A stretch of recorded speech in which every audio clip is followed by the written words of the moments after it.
Okay, now let's try out some problems where we calculate the ionic character of two different materials.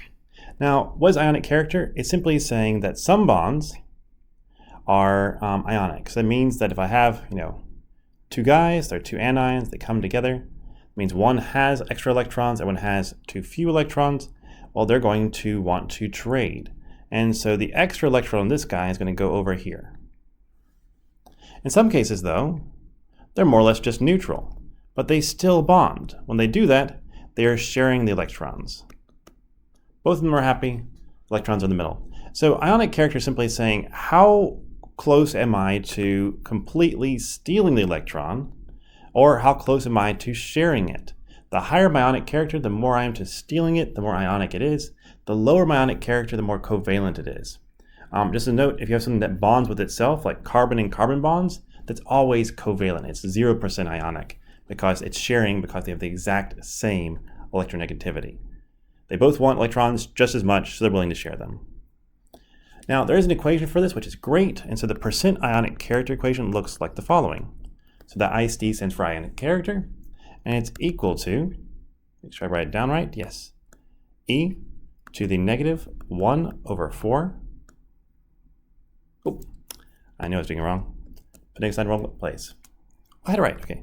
1 minus e to the negative xa minus xb squared over 4, and all that then times 100%. The xa and xb, those are the electronegativities of my particular atom. And you can find those in your textbook and also this little figure right here. So with that being said, let's do it for cesium chloride. So I'll go ahead and circle the ones we're going to be using. So there's cesium, and on the other side we have chloride and bromine. Okay, both of those are very electronegative. Cesium not very electronegative. So it means that chloride and bromine, they're going to want to steal those electrons, and cesium is going to be happy to give them up. Okay, so with that, let's plug it into our equation here. So first for cesium chloride. So 1 minus the exponential of negative, and I've got 3 minus 0.7, okay. So that's 2.3 squared over 4 times 100%. That's just me doing the math right there. That's simply 3 minus 0.7.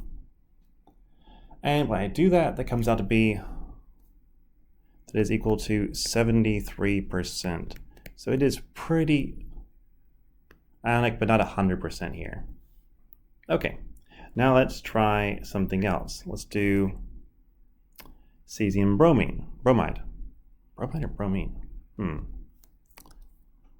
a chemistry major, I'm an engineer. Well, I'm going with cesium bromide. Sounds right to me.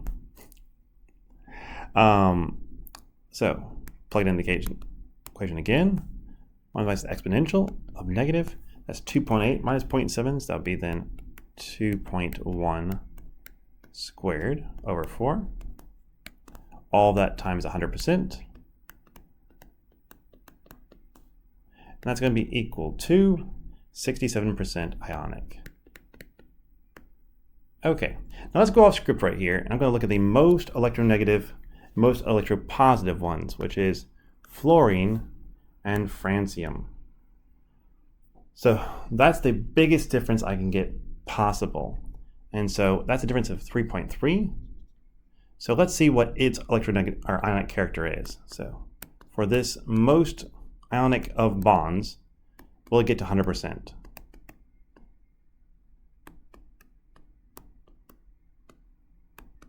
As a note, I don't have this one already set up, so I'm going to have to plug in my calculator to see. Now let's see what we get here.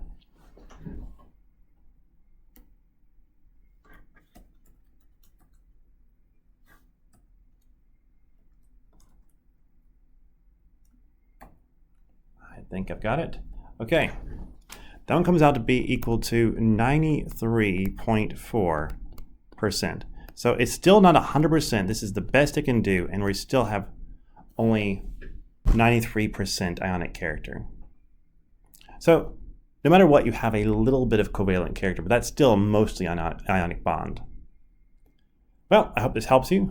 Thanks for watching, and I'll see you all next time. Bye-bye.